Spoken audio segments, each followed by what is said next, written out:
정읍시는 시민 한 사람당 30만 원을 지급하겠다는 계획을 공식 발표했습니다. 시민들의 생활 안정을 위해 내년 1월 모든 시민에게 민생회복지원금을 지급하기로 했습니다. 새만금 신학의 지자체 편향성 논란에 대해 김제지역에서 국가사업의 본질을 왜곡하고 있다는 비판이 제기됐습니다. 김제지역 시민단체는 군산시가 신학을 산업 거점으로 넣은 것은 법의 범위를 벗어난 일이라며 반발했습니다. 고창군 생활인구가 42만 명에 달하는 등 2년 연속 큰 폭의 증가세를 기록하고 있습니다. 고창군은 지역 축제 인기와 외국인 계절 근로자 유입 등 다양한 요인이 복합적으로 작용한 것으로 분석했습니다. 전북특별자치도는 가을 장마로 피해를 본 농가 3,684곳에 51억 7천만 원의 복구비를 지원합니다. 전북 지역은 지난 9월에서 10월 잦은 호우로 4,313헥타르의 농경지에서 수해가 발생했습니다.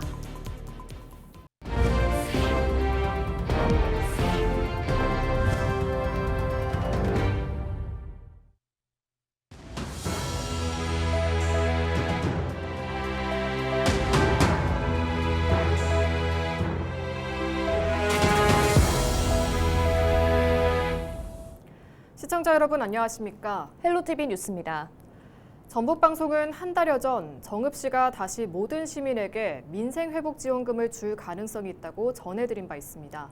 그리고 오늘 정읍시는 시민 한 사람당 30만 원을 지급하겠다는 계획을 공식 발표했습니다. 자세한 소식 정명기 기자가 전해드립니다. 정읍시장과 부시장, 시의회 의장과 부의장이 함께 기자회견에 나섰습니다. 경기 침체와 물가 상승 등으로 힘들어하는 시민들을 위해 새로운 대책을 발표한 겁니다. 정읍시는 모든 시민에게 1인당 30만 원의 민생회복지원금을 주기로 했습니다. 물가가 오르고 난방비 부담까지 커지면서 소비가 줄고 지역 상권이 흔들리고 있다는 게 이유입니다. 실제 한국은행 조사에서도 민생회복 소비 쿠폰이 끝난 뒤 카드 매출 증가율이 크게 떨어진 것으로 나타났습니다. 상인들이 느끼는 경기 전망지수도 큰 폭으로 하락하며 위기 신호가 두드러지는 상황. 민선 8기 3년 동안 지켜온 초심, 민생이 곧 시정의 중심이라는 다짐을 새겨서 지금 필요한 것은 말보다 시민의 삶을 지탱해줄 실질적인 조치라고 판단하였습니다. 지원금은 내년 1월 19일부터 선불카드 형태의 정읍사랑 상품권으로 지급됩니다. 이렇게 하면 지역 안에서 소비가 여러 번 이어져 지역 경제를 살리는 효과를 기대할 수 있습니다. 정읍시는 예산을 절감하고 조정해 확보한 429억 원 가운데 305억 원을 투입한다고 밝혔습니다. 이번 지원금은 빚을 내서 마련한 것이 아닙니다. 시의 재정 건전성을 해치지 않는 범위 내에서 준비를 했고요. 재원은 시 예산 중 불필요하거나 낭비되는 부분을 꼼꼼히 찾아내서 줄여서 그리고 절감한 예산입니다.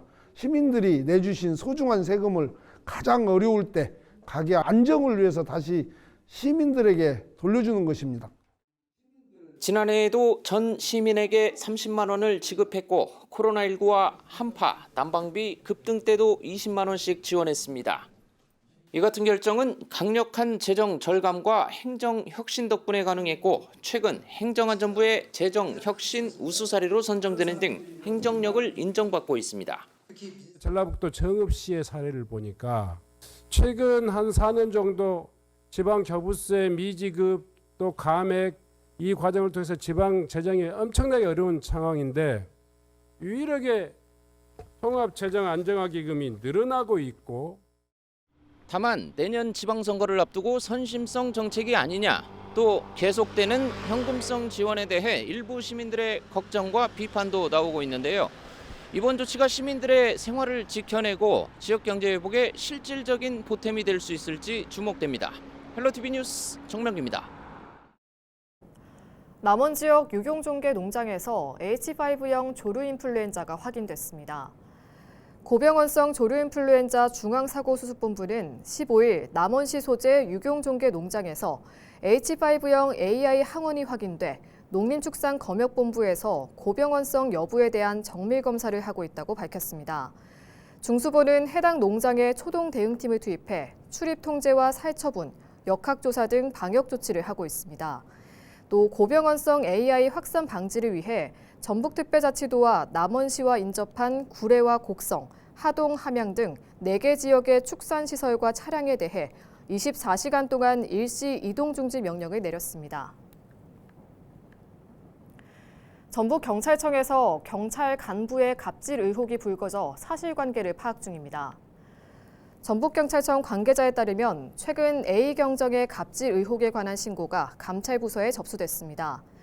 신고서에는 전주에서 저녁 음주 약속을 앞둔 A경정이 50분 거리에 군산 자택에 차량을 두기 위해 직원에게 업무용 차로 뒤따라오도록 지시한 뒤 이후 이 차를 타고 다시 전주 사무실로 복귀했다는 내용이 담긴 것으로 파악됐습니다.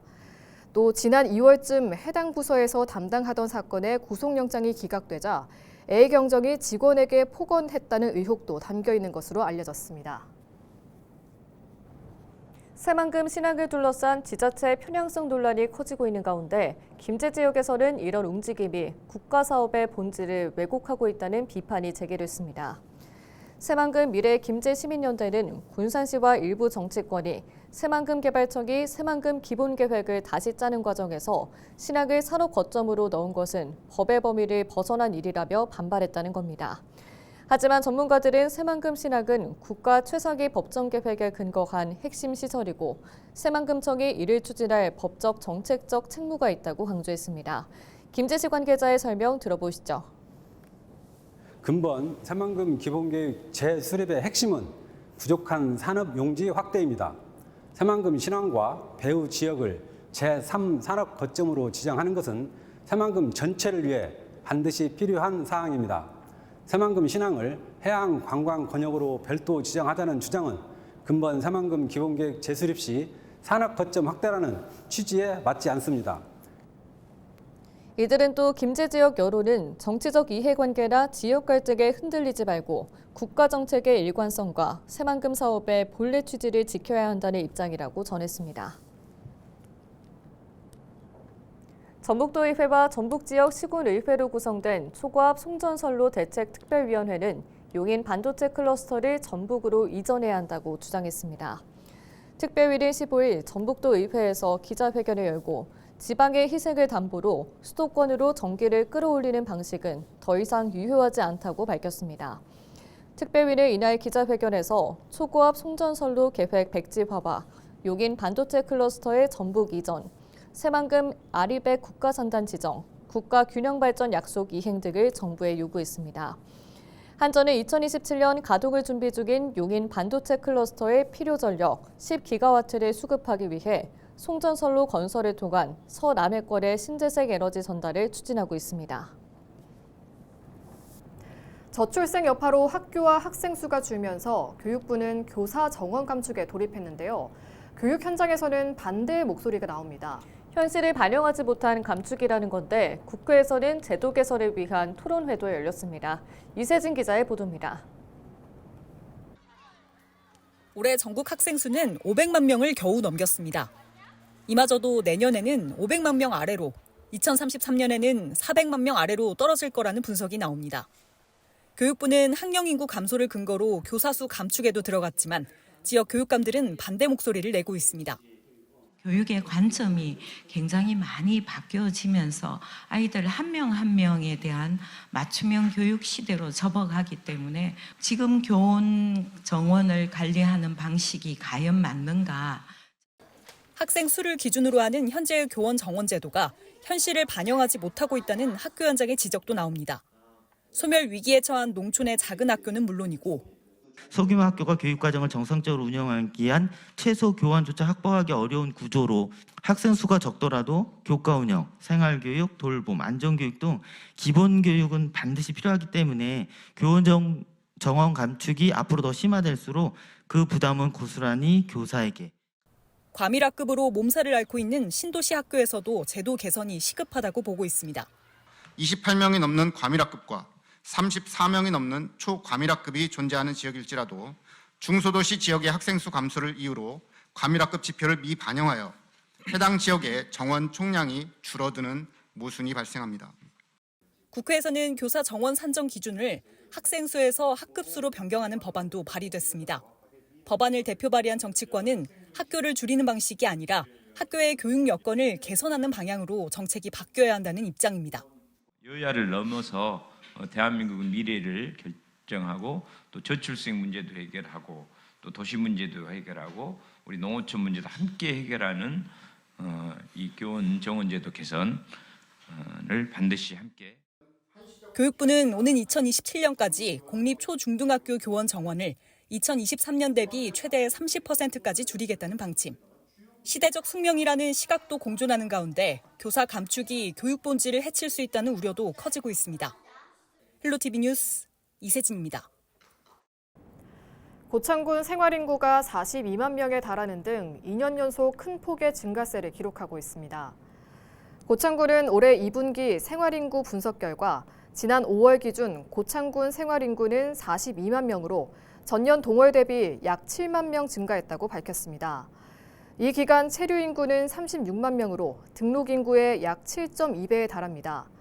고창군은 봄부터 초여름 시즌 지역 축제 인기와 외국인 계절 근로자 유입 등 다양한 요인이 복합적으로 작용한 것으로 분석했습니다.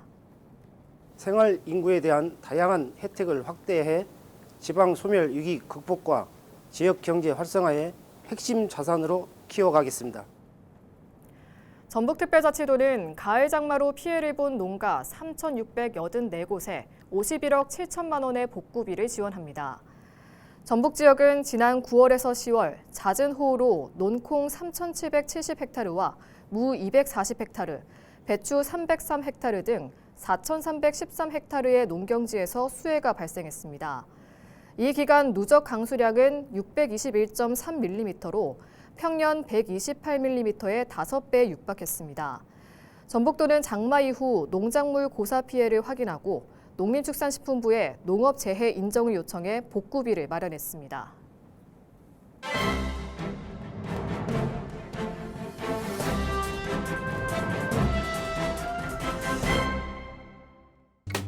전북일보 기사입니다.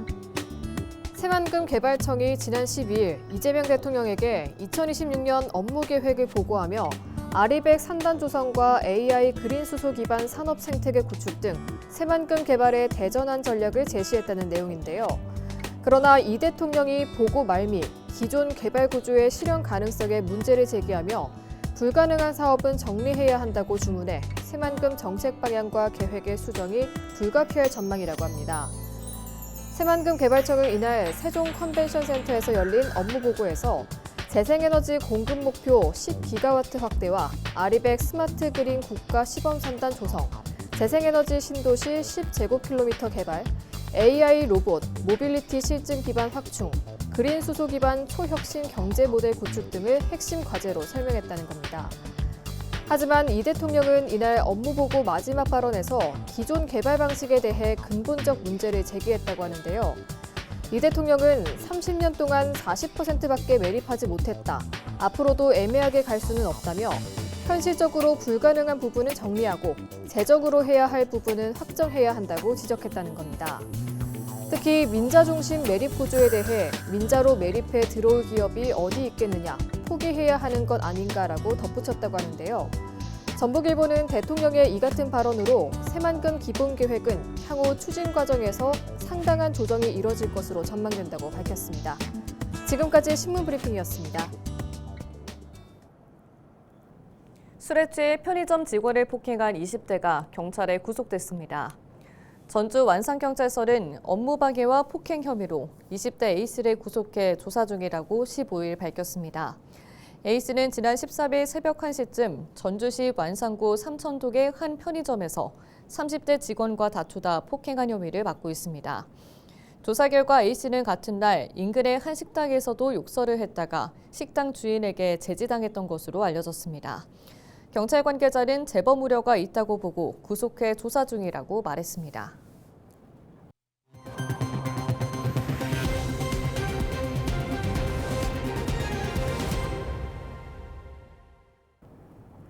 이상으로 뉴스를 마칩니다. 시청해주신 여러분 고맙습니다.